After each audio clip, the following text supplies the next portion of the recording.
Well, it's easy to find parts of the charter. It's just, it has a full analysis of how they But that's what I define mean. it. But Not just the charter. But I want the charter. Like, let me look at it.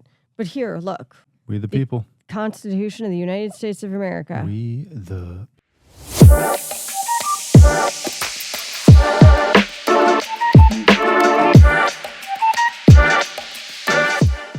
Hey, welcome to another episode of the Matt and Fiona Show. Thank you so much for joining us. As always, do us a quick favor, go like, share, and subscribe, and all that other jazz. And yeah, we're going to get right into... We are. I don't think we've done one like this before. I don't think we have either. We're going to get political, y'all. Woo! Kicks and giggles. All right. If you have not been paying attention to anything that is going on in the lovely land of Canada, over the last week, a American worship leader. Yes. And I'm going to phrase it that way because that is his actual job.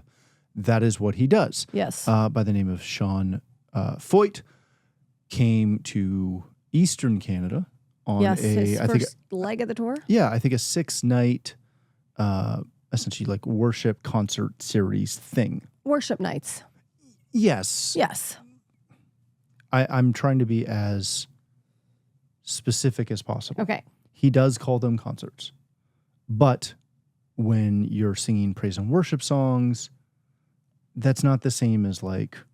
And it's much more informal. You don't buy tickets. Yeah, it's you no just tickets. Come, yeah, exactly. So, yes. So I'm trying to give him his due in the sense of, or give the argument the due. That he does refer to them as, you know, let us worship concert nights, et cetera, et cetera. These are free events, no tickets, no charge, free to all, essentially. Free to all, open. So what kicked this off is he's been coming to Canada for about 20 years. Yeah. He has been political. He ran for, I believe, a Congress seat 2 cycles ago somewhere in California. Did not win that election. Became, and this is what got him into trouble, it seems, he became, shall we say, a bit of a conservative supporter, a little bit of a Trump supporter, a little bit of a MAGA supporter, if you will. But that's not what he came here to do or talk about. What he came here to do was to do worship nights. Share right? Jesus. Do, I think, 6 events. Yep. In 6 big cities on the East Coast. Yep. Where they would play. He would share his testimony. They, prayed for people to get healed, prayed for them to get baptized and baptized people. Yep. Prayed for them to get filled with the Holy Ghost. Yeah, prayed for them to be delivered. All of these things. Encourage them. If you go and search like him on iTunes, which is where musicians are found, you'll find a ton of stuff. He does this all over the U.S. Well, he does this globally. Last year, he did all 50 capitals. Yes. He went across America and did every 50 state capitals. 50 state capitals last year. And then some. So we're going to fast forward to, I believe it was like Tuesday night last week, maybe Monday night. Somewhere in about there. He had been scheduled to perform or to host this event in, I think, Nova Scotia, which is out on the East Coast if you're not Canadian, north of Maine. There you go. And he was doing it at a Canada Parks location, a historic venue, where they do all kinds of things. They hold all kinds of rallies for every creed and cause that you can think of. Yep. Parks Canada decided to pull his permit that he had applied for. So months ago. I've been involved in traveling events and youth events and meetings and all kinds of things. I understand how this permit process works, right?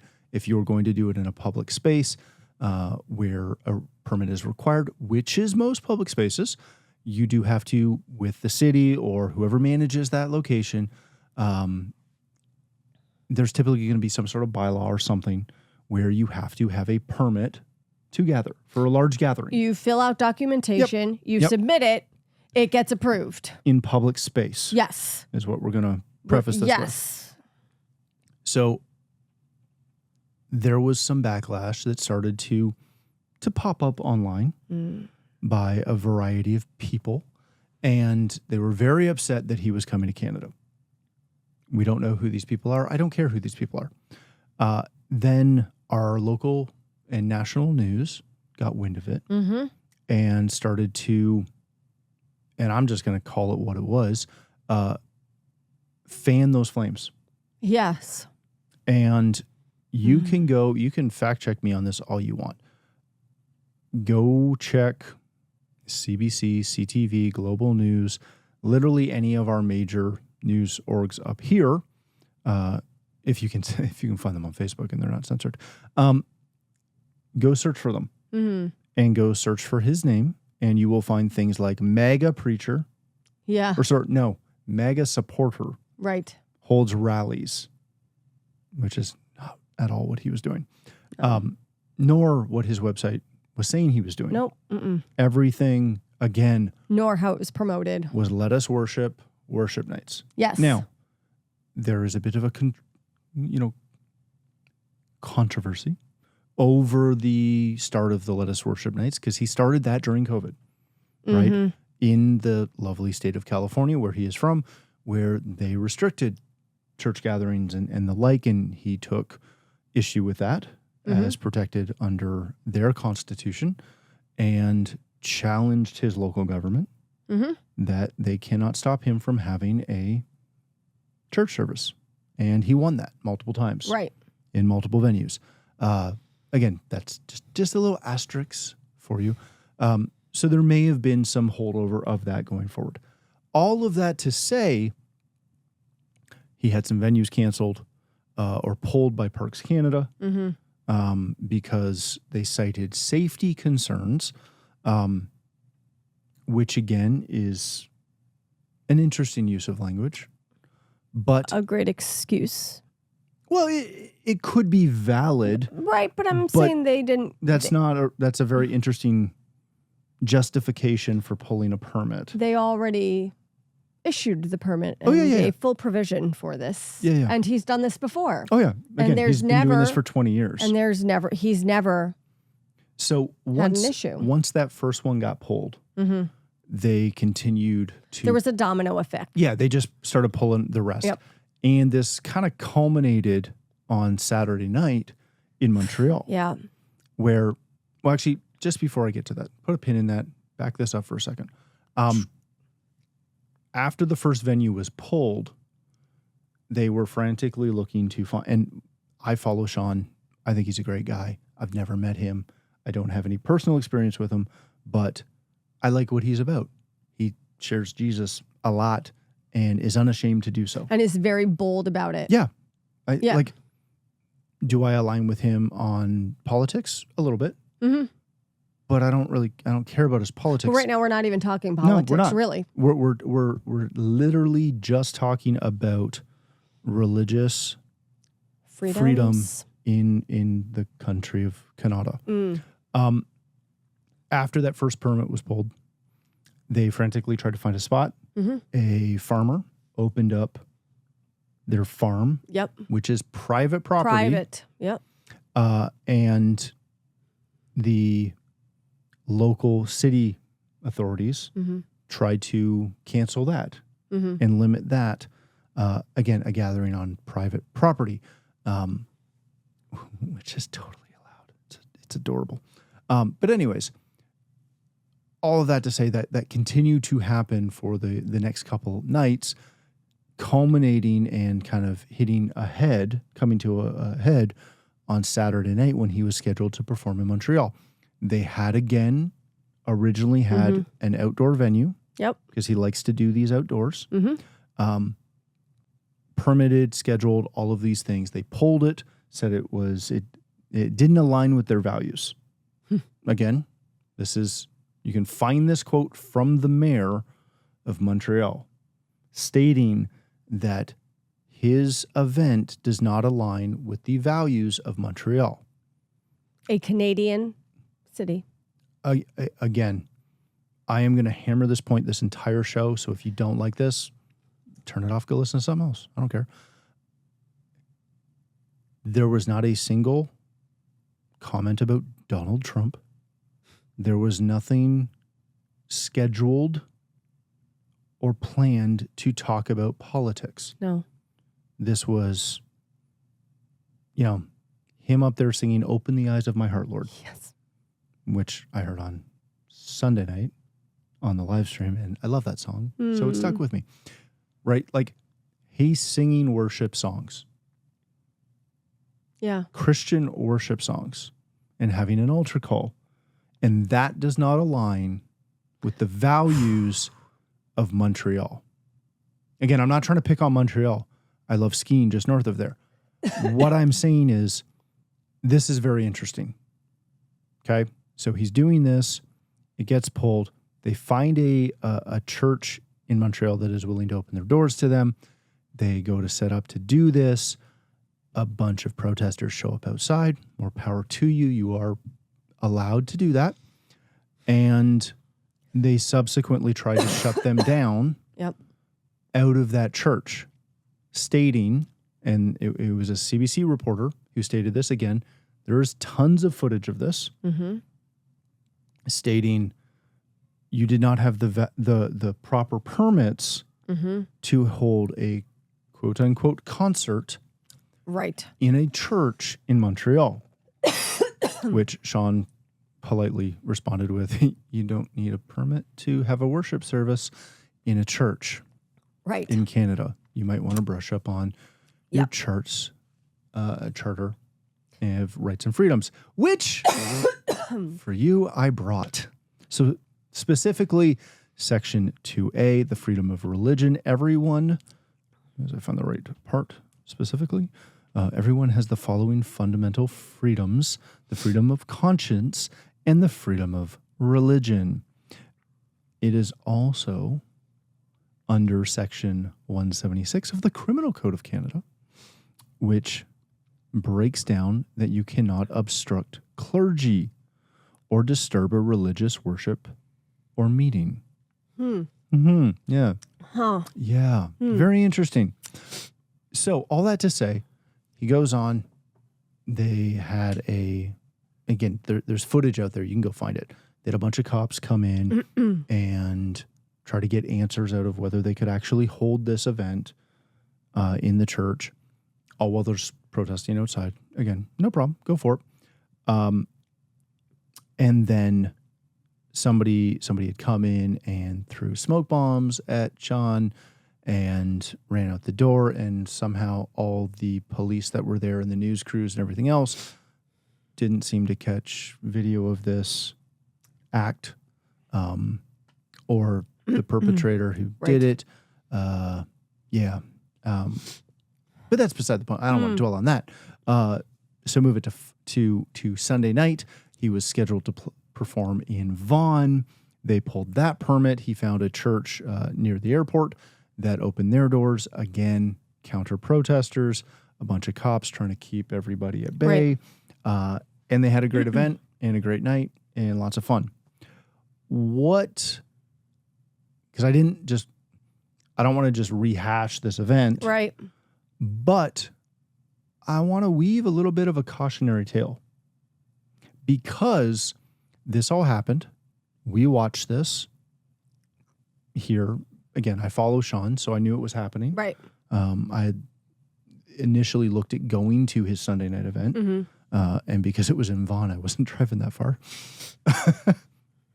Once they moved it to the airport, had I known that, that's a little closer. Right. But notwithstanding, this sparked a huge conversation. And I'm just going to add one more thing. You just touched on some of the elements. There's more to this story. It goes even deeper and further. And there was more persecution that occurred through this. So this is just a snippet of some of the things. This is an overview of what happened while he was You can go Google in this Canada. stuff. Okay, continue. Well, since you brought up the persecution side, this is a guy who performs in in Turkey, in all over Eastern Europe, Iraq, Iran, Syria. Like he's been all over the Middle East. He's been into Eurasia. This guy's been around. Yep. He said something, I think, on Friday night on his socials that he's essentially run these events all over the globe. Mm-hmm. And this week in Canada had been the worst persecution and battles he's ever fought to hold a religious service in a country. Let that sink in for a minute. Yeah, because this is Canada. We're Canada, like just north of America. Which any of my friends that listen to this know I joke about this stuff all the time. Mm. But I joke about it because there is an element of truth to this. Yeah. So I'm going to set the scene, and then we're going to have a conversation about this. This is someone who had permits to do all the things that he said he was going to do. Mm-hmm. He then did the things he said he was going to do, even though those permits were pulled. We have in Canada, we have a variety of other events that happen on a daily, weekly, monthly basis across the country where events take place that do not include subsequent permits. They're afforded police protection, even when doing things that, again, they do not have a permit to do. Roads get shut down. Venues get shut down. Not because someone in the government pulled a permit, but because worshipers or followers are at an event or have created an event and are doing something. Again, I don't need to call them out directly. You can look it up. You know what I'm talking about. Mm-hmm. What is disturbing about this is essentially a small group of people made some complaints because they don't like the religious views and or the politics of the person holding an event. Correct. And thus, our government came in and said, well, no, you can't do that then. 6 permits. 6 permits pulled. Mm-hmm. It is a cautionary tale that, like, I have been personally, not really on the show, but I've been personally with friends and family and literally everyone I come in touch with, as we've gone through a couple of elections up here the last couple of years, as we've had more and more political conversations with friends and family, right? Even though you never used to talk about that, we talk about it a whole lot more now. I've had a couple bellwether events that I've looked to and say, hey, I understand that you don't agree with this. Whatever this is, it doesn't matter. You should be concerned. Yes. About this. And this is literally one of those events. For everyone who is listening or anyone who's listening in Canada or in the States or anywhere else in the globe, this is the start of bad things. I'm a huge history buff, right? I follow this stuff. Yep. And again, I am not trying to say we're getting into 1940s Europe. That is not what I'm saying. What I am trying to say, though, is we need to start paying attention as the church specifically. Yep. That I just read the charter to you, right? Section 2A.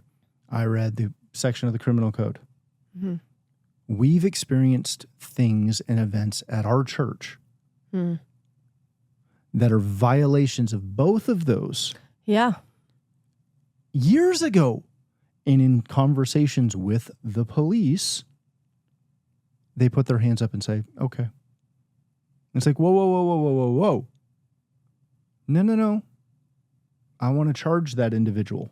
Right. I want to see them charged because they violated this. Yep. Our religious freedom was violated. And I get the, shucks, sorry. Call us if they come back. Yeah.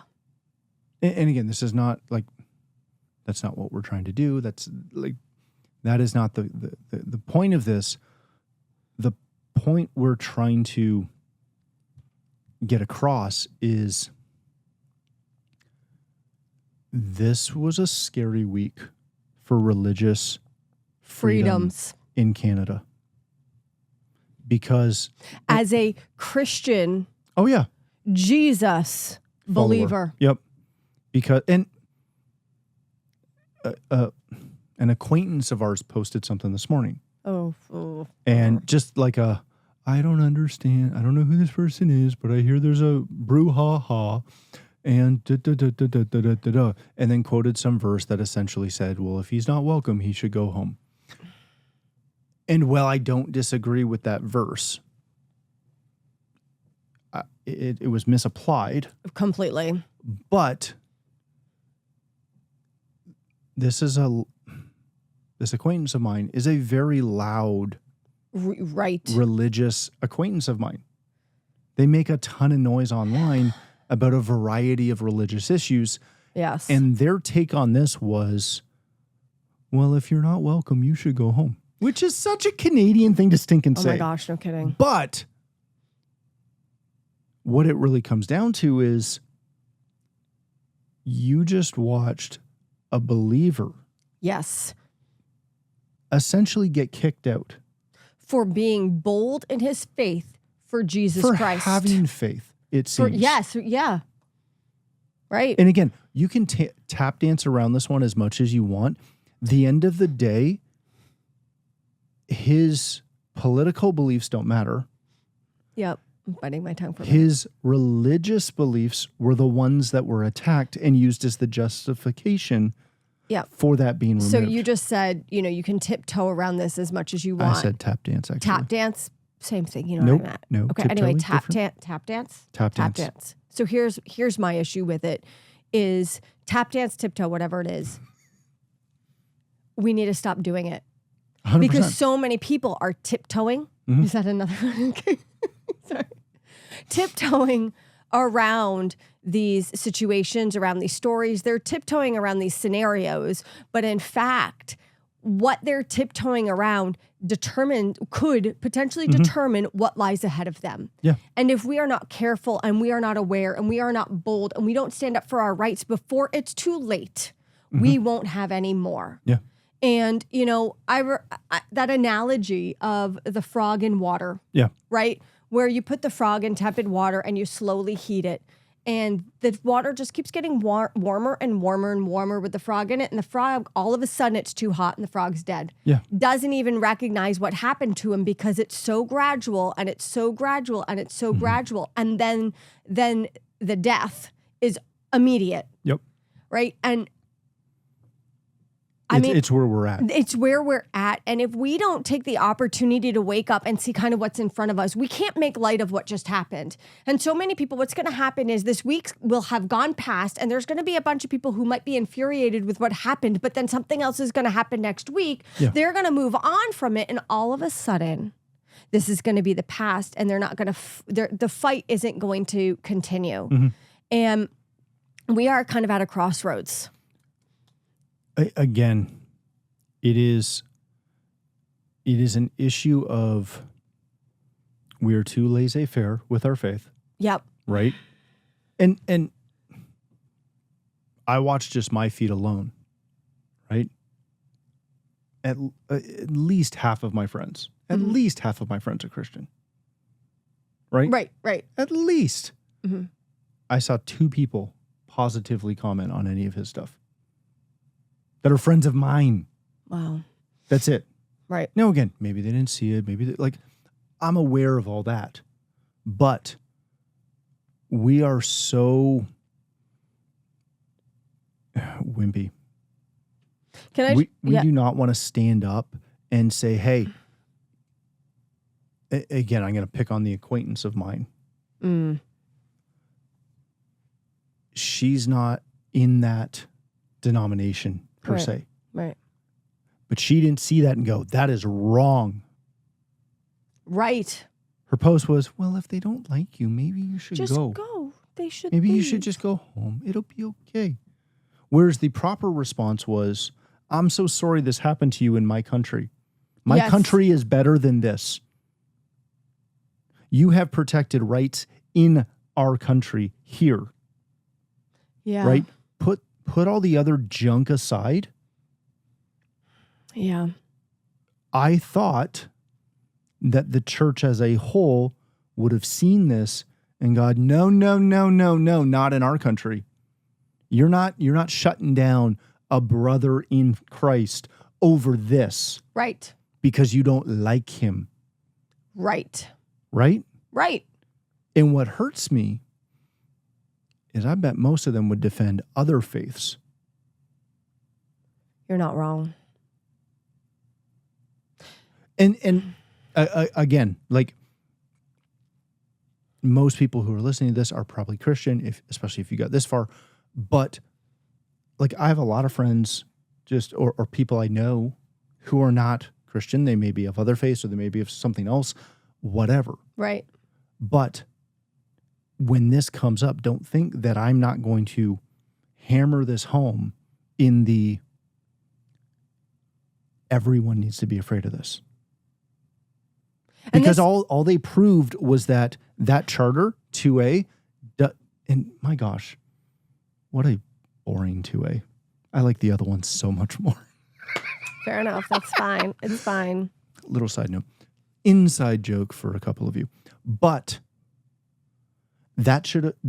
this event should scare every Canadian to the bone. And I was going to say, not even Canadian Christian. This should scare every Canadian. That's why I said Canadian. Every Canadian should be petrified of this for allowing something like this to happen. Appalled.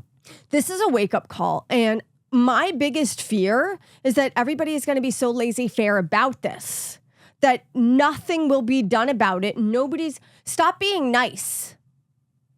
That's what it comes to. Stop being, again, they should just go. Stop being nice. We need to start, and to be honest, I don't even know how to do it or how to stand up further or anything like that. But some of that just starts in conversation with other people. Don't be so concerned in conversations with other people about who you are, what you believe in, and what you stand for. Well, but I think that's the key. That's where it starts, right? Because we don't all have. Do I play like? Are we on the band at church? Yes, we are. Or in the worship team? Yes. Yes, but we don't have the platform to go out and do what will become a 12 or 14 city tour across Canada. Right. We don't have that platform. The platform we do have is the ability to share our faith unashamed of that faith with everybody we encounter. Right? If somebody asks you if you go to church, you say, yes, you should come with me. It's awesome. Right. Right? Mm-hmm. That's how you counter this. Because if the news media had actually experienced this a little bit more, they would not have been so, like, my gosh, if you want to give your head a shake, go watch some of these interviews where you can tell that these reporters have never stepped foot inside any church. Right. Of any denomination or religion. They don't understand the concept of church. I joke with a bunch of my American, ministry friends a lot that I don't need to go on a missions trip because I live in a mission field. Right here. Mm-hmm. And they do the ha. And I'm like, no. I live in one of the most unchurched countries absolutely in the world. And I can say this being somebody who is American. Yeah. I will also say this, I am also now Canadian. Yeah. I'm both. But as somebody who moved from America to Canada, and I moved from New York. Yeah, not the Bible Belt. Not the Bible Belt, right? Like I moved from New York, let's just be real. And I moved from New York to Canada and I came here and I was like, what is this place? Now, I love it here and I love our church and I'm grateful for what we have. But it's a different world. It is a different world. It is a drive, but it is a different world. It is a different world when you speak to people. It is a different world when you share your faith with people. It is a different world when you stand up for what you believe, because that does not happen like it should. But, as we kind of wrap this up, first of all, I think there's two reasons why we needed to do this podcast today. It annoyed the heck out of me. Because, well, yes, man. Okay. I was furious. I was fuming. I was mad. I was angry. I'm frustrated. And I want something to change, but I'm only one person. You got my patented, calm down, Tim. Which you're not Tim. I know. Yes. Tim would get this if he listened to it. Anyway, stop it. But no, it infuriated me that this occurred in the country that I live in and that I'm raising my children in, that it occurred in the country that is just north of the United States of America. Mm-hmm. It frustrates me that as a Christian, and I wear that and put that first and foremost, that I have to be concerned about my potential freedoms as a Christian believer who believes strongly in who Jesus Christ is, what he's done. And it's, and again, maybe one day we'll do, if y'all like this, I will happily do some more political commentary on the state of politics in Canada, because it's part and parcel. Right. This happened not just because a couple of people didn't like his religious stance or his political stance.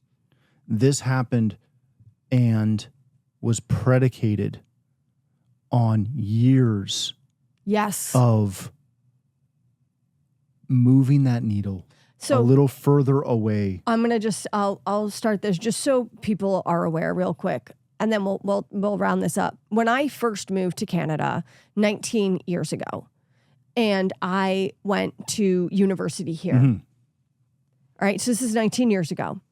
My first class that I went into in the university school is going for my master's of education. And my first class with the professor, you go around, introduce yourself and where you work, whatnot. So I go around and all I say is, well, my name's Fiona Scott. I've just moved here from New York, just got married, just moved here from New York, and I am helping out and working at Victory Christian Academy. All I said. She goes around, everybody introduced herself. Her first comment, her very first comment after everybody finished was, and I am not exaggerating, was, I just want everybody to know I hate Americans and I hate Christians. And then she carried on. Yep. That was my introduction into this country. So that new needle that has been moving, when I say it doesn't happen overnight, for a professor to think that that is a reasonable response, and when I brought it forward, there was nothing that could be done about it. It gets blown off. Yeah. And again, I was new to the country. I was new to the university. Yeah. I don't want to say I didn't have much of a backbone at that point, but I didn't have much. I don't want to get kicked out of the country. I didn't have any standing at that point. Yeah. But that needle that's moving, it has been moving for a long time. Oh, yeah. But we need to be so careful about the temperature of this country out of concern for our freedoms and what we are allowed to do and how we are allowed to live. I also want to remind you, not you okay. People, y'all, specifically y'all. If you're stateside, and you're listening to this and you think this is not coming your way, we're living it, and watching that line continue to shift closer to you. Yep. There's a lot of things in both countries that need to change. Yep. Right? Yep. But this one's coming your way. It's time to wake up. Just if you actually believe in the Bible and believe in who Jesus Christ is and what he has done, you need to wake up. So on that encouraging note, thanks for watching. Yes. We're enjoying it, and we thought it was great. Absolutely. But I know this is a bit of a departure from our norm. We'll be back next week with something possibly more encouraging than this, even though I felt this was encouraging. This was encouraging. Yes. It was a different form of encouraging. Yeah. Absolutely. You can do it. All right. Thank you so much. As always, like, share, subscribe, all of that stuff. And we are super excited to see you next week on another episode of the Matt and Fiona Show. Bye now.